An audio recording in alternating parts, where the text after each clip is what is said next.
Hello, I'm Keith Spera from NOLA.com and the Times-Picayune. Welcome to Let's Talk.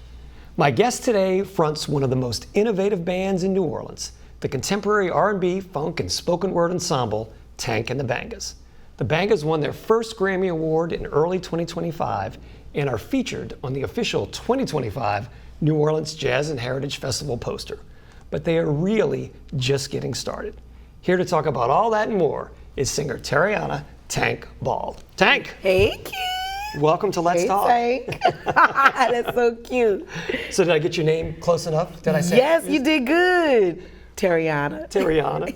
Who gave you the nickname Tank? My dad. Yeah? Don't ask me where it came from, though. I just, I don't know at all.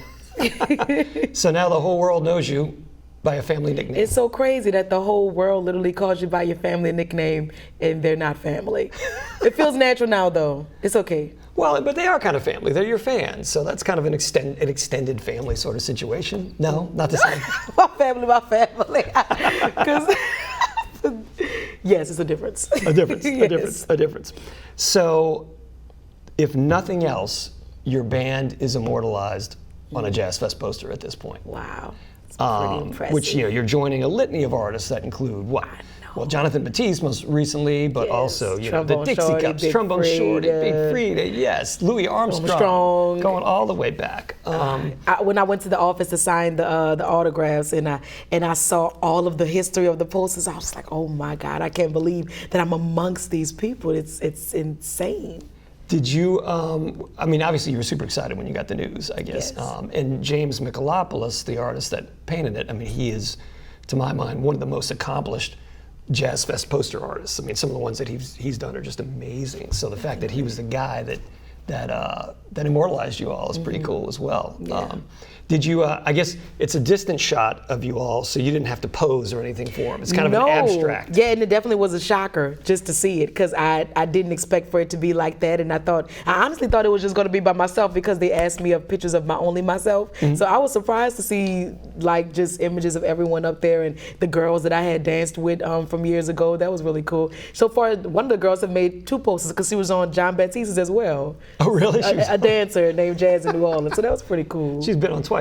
Right, I think he used the image from y'all's 2017 performance when you had the dancers and they were in the blue bodysuits. I can't believe I put those girls in those hot outfits. You didn't take them into consideration, taking the temperature into consideration. I did not. You just think about, because you think about how hot Jazz Fest is, but as artists, we just think about a look and just impressing the people of New Orleans. It's really an honor when locals take it really seriously when they get it, and they just want to shine so big on such a stage. They really do. Well, you obviously put a lot of thought into your outfits that you wear at Jazz Fest. Your hair alone is some of the things you've done. I remember the one that almost looked like a geometric spider web of some sort. It was high. Crazy. How did that stay up? Well, the crazy part is people think that my hair is always heavy. It's always incredibly light because my stylist actually makes them separately and then she puts it on my head. And that particular one you're talking about, I think it was made from straws. Ah, that's the secret. The secret ingredients is every straw. time. Brenda Jones. Yep, that's her. Well, so when you're putting together these outfits, though, what is the philosophy that guides you? Are you obviously you've color coordinated with some of the albums? You wore, I think, green the year you guys had the Green Balloon album out. I love that jacket. You did, I think red. Maybe when you had the Red Balloon album out. What are you thinking when you're putting these outfits together? Oh man, Sion Jeffries. That was the creator of a lot of these looks on here. Mm-hmm. Just that you want to be seen. You want to feel as special and as big as you look inside. Tyra made that one. I think that's one of my favorite ones right there with the tall hat. The tall hat, yeah. Yeah, I just felt like such a queen. I felt so royal.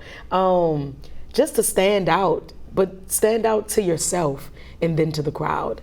You just want to feel amazing and big and beautiful and take up the stage, because I remember the first time I got Jazz Fest, I thought, this is a huge stage. How am I gonna fill up this humongous stage? I felt so small. I was running all around that daggone stage. I was like, girl, chill out. So yes, the outfits help fill the space that is the big Jazz Fest stage. Yes, they do. Right, and you guys are on the big stages. You've played the main festival stage, you played Congo Square. Gentilly, we bounced around. Okay. And I love the fact that the first time you ever performed at Jazz Fest was with a high school all-star gospel choir, is that right? Yes, for years. The Mahalia Jackson Choir, I believe it was. It was so cool. Every year they would come, and they just had a lot of students from different high schools in New Orleans, and we would come and we would sing. It was something we looked forward to every year, and I loved going after I sung by my family to get fried chicken and jambalaya, and by my aunt to get crawfish bread. That was a tradition for me for years. So your aunt was at the crawfish bread booth there? For years, yes. That's good stuff. That's good stuff. So you had a dual motivation. You went out there to sing and to eat. I loved it. Don't we all go out there to sing and eat? That's it. I mean, that's right. That's what it's all about. Definitely. Do you still go to the get crawfish bread while you're out there? I go and get the fried chicken and sausage and jambalaya. I'm not a crawfish bread person. I'm a sausage bread person. I like the sausage bread. Well, yeah, it's two types of people: crawfish bread, sausage bread. So you fall in the sausage bread. In the whole world. All right. If you're just tuning in, my guest today is singer Tank Ball from Tank and the Bangas. You grew up, appropriately enough, on a street called Music here in New Orleans. Yes, I spent some time on Music Street. Did that pretty much predestine your future as a singer, do you think? Because it's Music Street? Well, I grew up, I spent the time down there because it was a family home. Big, gigantic family home that a lot of our grandparents had lived in, and my mom had grown up in. So it was such history in the walls, and I love the neighborhood. The neighborhood had music to it, the noise, the people, the dancing, you know. So later on when we moved to the east, it was different. It was different. Right. It's different growing up in the city and growing up in the suburbs. It's very different. So I'm so happy that I had a piece of that in my life to add to who I am as a person, because some of our childhood memories really are the strongest. So I pull on that a lot in my writing. You like me, are a child of New Orleans East. I grew up out there as well. Really? Yes, I did. Yes, Where? I did. Morrison and Mayo. Go ahead. Morrison and Mayo, yes indeed. Not too far from Kenilworth Park. I played ball at that. Kenilworth Park as a kid. I never saw you around. We were different generations. Different generations. I was way grown. And Way grown. when you were running around New Orleans East, yes. Funny. And I love the fact that one of your core memories as a teenager in New Orleans East was going out to the Jazzland amusement park, which you've sung about it. It's turned up in some of your songs. Why did that place leave such an impression on you? I mean, come on, being a teenager growing up around the corner from a theme park, like, you can't ask for a better childhood than that. And walking there with your friends and getting in free. We weren't supposed to be getting in free, but getting in for free. And, spending all summer to ride the biggest Mega Zeph roller coaster that they had, and selling treats at school and selling treats at home, being the neighborhood candy people to buy season passes, which was like our first taste of entrepreneurship, I guess you can say. We worked for that, and so I think you know that when you work for something, you enjoy it a bit more. So the song Roller Coasters, the Yes. Tank and the Bangas song Roller Coasters, that was directly inspired by the Mega Zeph. Yes, isn't that so cool? But then you use it, it becomes a metaphor, right? The song is a metaphor for childhood wonder. How For would you falling explain it? in love, and how afraid I was to ride that roller coaster. I mean, seriously terrified. I literally waited till the last day that the passes were going to expire. I said, I'm going to ride it today. And after I rode it, I mean, just smiling, tears coming in your eyes, so excited and so scared all at the same time. And after I got off, I want to ride again. And when I think about that as I grow up, that's exactly how love is. Scared, twists and turns, but everyone's willing to get right back in line again and try that thing out. This may be the one, you know? This may be the ride that, yes. Changes my life. Changes my life. Changes my life. Did you ever read the Sarah Broom memoir, Yellow House, about growing up in New Orleans East? No, that sounds great. It came out a couple of years ago. She won a bunch of awards for it.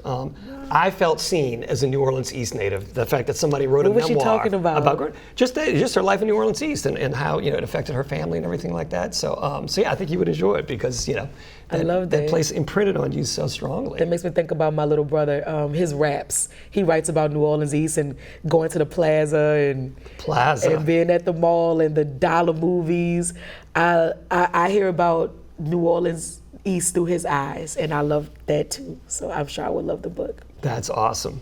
You started out doing poetry before you were doing music. Yeah. Could you always write? Was that something? Well, that I came started. naturally? I was with music as well. I just wrote better than I sang. Right. Well, you did the gospel choirs and everything with Mahalia Jackson. Yes, and I grew up in church, so it's always been there. But all my sisters, they just sang so much better than me, and so I was just like, and I read my sister's book, and she had some poems in there, and I just fell in love with poetry like soon as I was reading her poems. So it came naturally to you once you started writing? I think so. Around 12 years old, yes, I was a creative child for sure.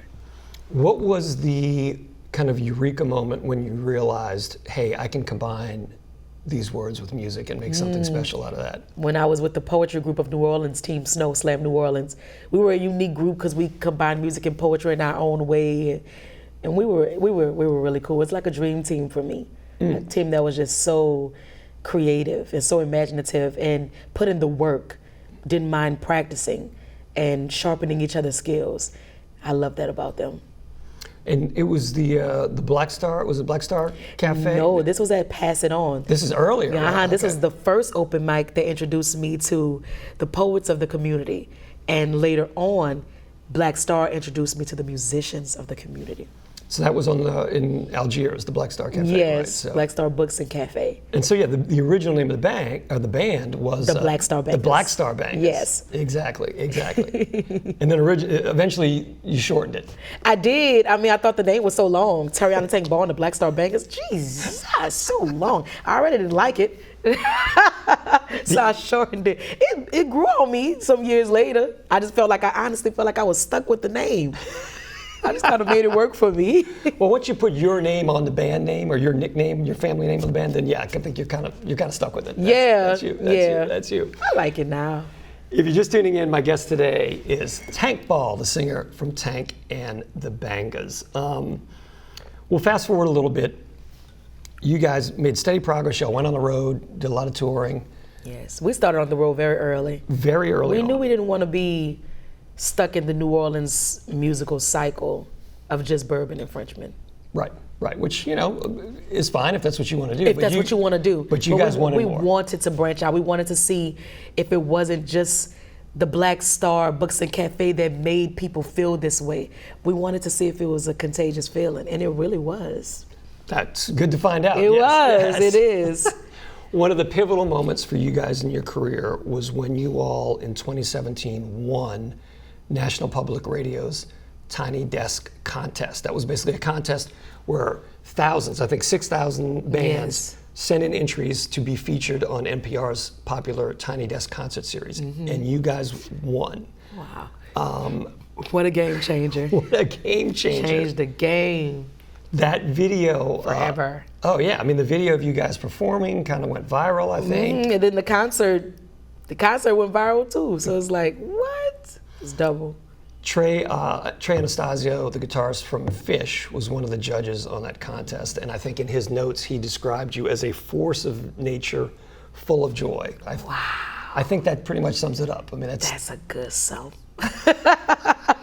Jeez Louise. it's a good thing. It's Yes. a good thing. Wow, that's amazing. So you all noticed. I mean, after that happened, it changed. Things changed. More Yes. popular, more bookings. Yes, I knew that things were changing when my manager showed me the dates for the next upcoming year. It was like, we were going to be everywhere, and we were so busy. We were coming home for like Thanksgiving and Christmas. Like, that's how busy we was. We were busy for years, and Bob Boylan kept telling me while we were on the Tiny Desk tour, your life is never going to be the same. Everything's about to change.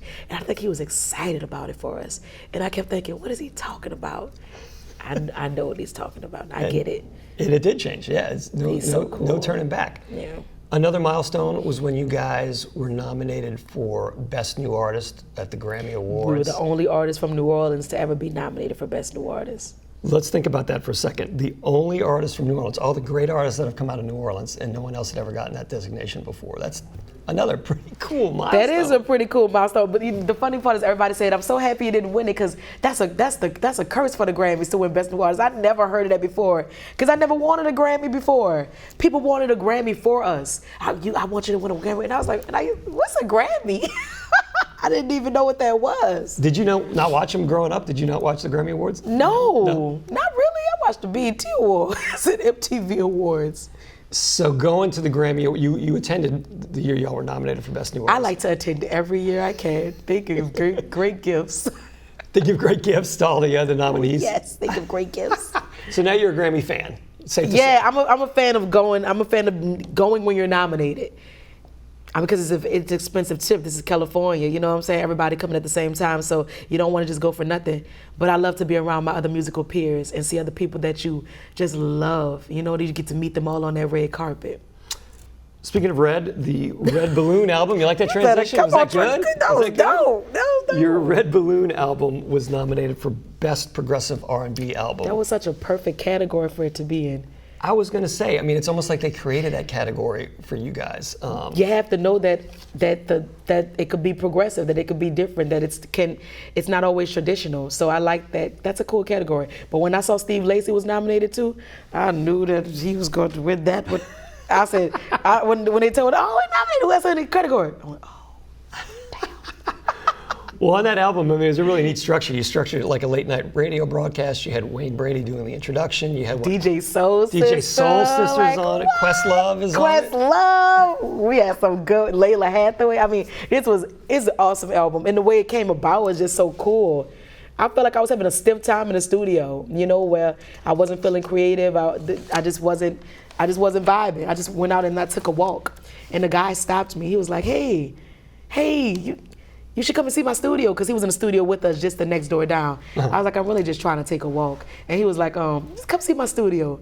I walked in there. His studio was different from the one I was in. It was bright. And studios are normally very dark. And he had a white piano.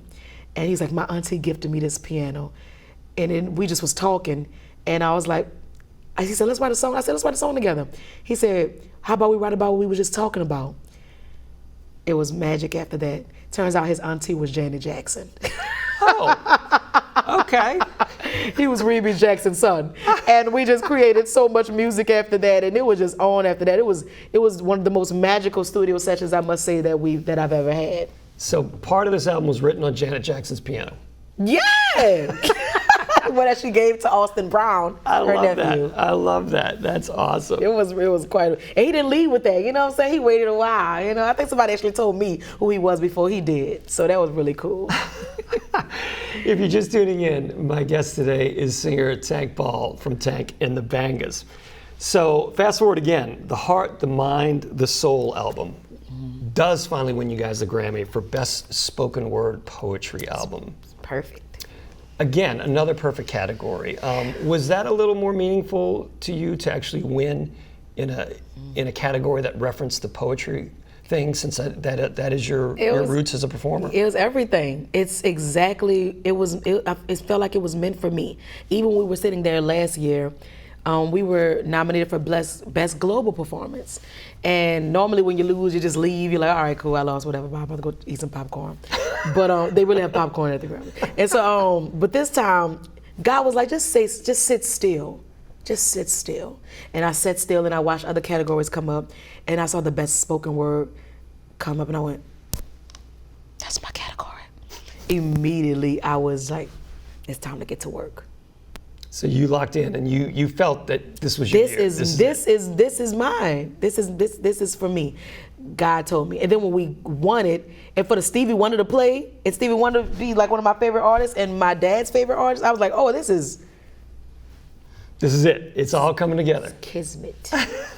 Kismet. I don't have a good transition for Kismet, but yeah, good work. All right, so yeah, you won the Grammy. Did you feel another bump after that? I mean, have you felt like, did that add a little more momentum to everything that's going on? I guess we'll see. Yeah. Sometimes you see it a little, I mean, with you. Well, there you go. I mean, big stuff. It's big time, big time. That's what Troy would say. He said, that's big time. That's what he tell me all the time. That's big time. Troy being Troy, Trombone Shorty Andrews. I always see him at the Grammys too. I just love it. Well, and you guys have spent a lot of time on the road with Trombone Shorty and his band Orleans Avenue, which is a really interesting New Orleans double bill. I mean, those are two contemporary New Orleans bands that are tied into the traditions for sure, but also doing their own thing, making it fresh. How does your show go down with Shorty's crowds? I think at first they look at me like, who is this? You know what I'm saying? And then they warm up, and then they get hot. You know, that's literally what it's getting a little cold, it's warm, and it's hot. So it's and I said, I got them ready for you, Troy. He said, you sure did. They standing up. He said, I got to come with that fire now.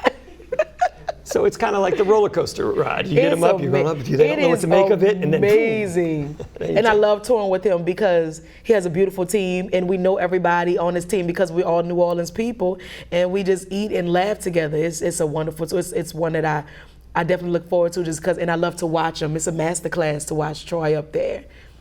That band has grown so much over the cool. years. I mean, he's definitely put in the work, you know, as have you guys, for sure.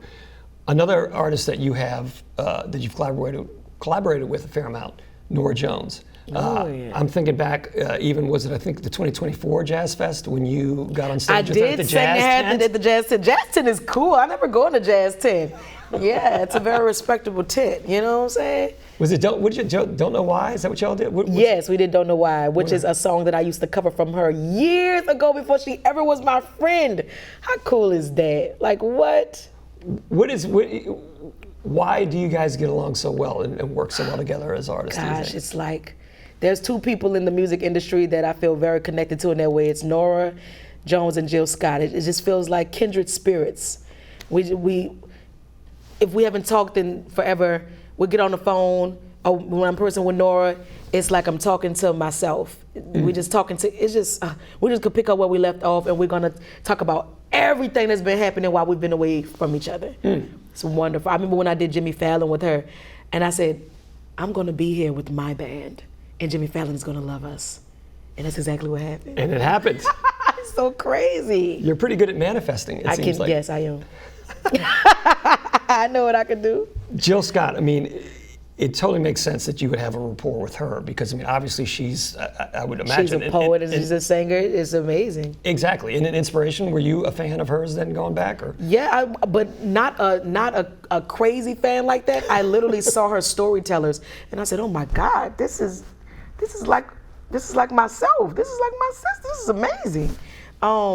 I'm very connected to her in that way. Mm-hmm. Where just when you have a love for music and poetry like that, and it's good. And it's good. And it's good, because you know it got to be good. It's got to be good. Sometimes it isn't, but yes. It's not always good, but I love the way she do it, and I think she loves the way that I do it too. When she first met me, she said, "Girl, you like if me and Lettucey had a baby." It's if you and Lettucey had a baby. Which is so funny because Lettucey's from New Orleans. Right. I love Lettucey. Lettucey loves me too, and she tells me I remind her of herself. So it's amazing that that people that you love and admire, that they see a bit of themselves in you too. That lets me know I'm on the right path. I mean, because you want to be, in some of the same spaces that these amazing women have carved out.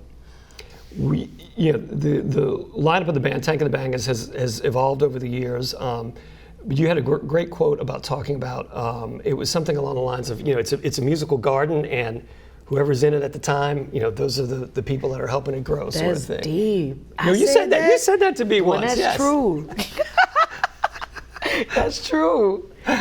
Well, so we just got a couple minutes left. What can you say about what's coming up next? I mean, obviously you guys going on tour very soon. Constantly. The heart, the mind, the soul, and it's a big deal to start out the year with the Jazz Fest poster. That's historical, and we're going to be getting ready for Jazz Fest when we come back, and I'm excited about it. I took a year off to really just get into my band, and I'm excited to come back and eat that fried chicken and jambalaya. Took a year off from Jazz Fest. Jazz Fest. Right, didn't play it 1 year. Right. Yes. Right. So, but now you're yes, like you said, you got to reacquaint yourself with the sausage bread and everything else. So. Yes. Well, and again, just a couple minutes left. I mean, are you constantly writing though? I mean, are you already conceptualizing what the next album is, or is that something you do when there's only a certain time to do it? It's a bit of both. When I'm on the plane and there's no Wi-Fi, all right. But I like to, honestly, when I'm in the studio, a lot comes to me. I'm such a naturalist in that way that I'm not obsessed with it. When inspiration taps me on the shoulder, I'll be like, yes. And I'm gonna do my thing. But other than that, I'm just a regular person in New Orleans looking for a shrimp po' boy. Looking for a shrimp po' boy. Does music come to you at the same time the words do, or is the words usually first? It's magic. Can't let you know all my secrets, Jesus. Trust me, I am not a musician. There's no way I can translate any of your next ideas. week you'll have your orange balloon out. You know what you're doing. Right, the Keith Spera Orange Balloon album. It's coming soon. Oh my gosh, you don't want me anywhere near the creative process when it comes to music. I can write words if there can be an article, but that's it. Oh my gosh. Well, Tank, I got to say, I mean, it's been a pleasure watching you guys evolve over the years and grow. So I'll tell you a secret. Years ago, a member of your band, his father emailed me, and this is just when you guys are starting out, and he said, "Hey, do you think this is a wise choice, this music career for my son?" And I said, "Well, one of the things." Was it Albert's dad? I'm not giving away any secrets. That sounds like something he would say. Might have been. Albert Because, Albeck, former sax player. That sounds like something he would say. You know what he would say every time he saw me? "Thanks for taking care of my boy." I mean, he said it every time he saw me. Well, that's awesome. Well, he had asked. He said, do they have a shot? And I said, well, look, the first thing they need is a front person that stands out from the crowd and is different. And you certainly are that. You've got your own thing, great voice, great perspective. So that's the first thing, and you guys have it, and obviously it's paying off. So that's beautiful. We had a beautiful journey together. Well, good. Well, definitely. Continued success. Congratulations on the Grammy, the Jazz Fest poster, and I look forward to seeing where it goes from here. All right. Well, thank you. Thank you to Tank Ball for being on the show today. I am Keith Spera. We'll see you next time on Let's Talk.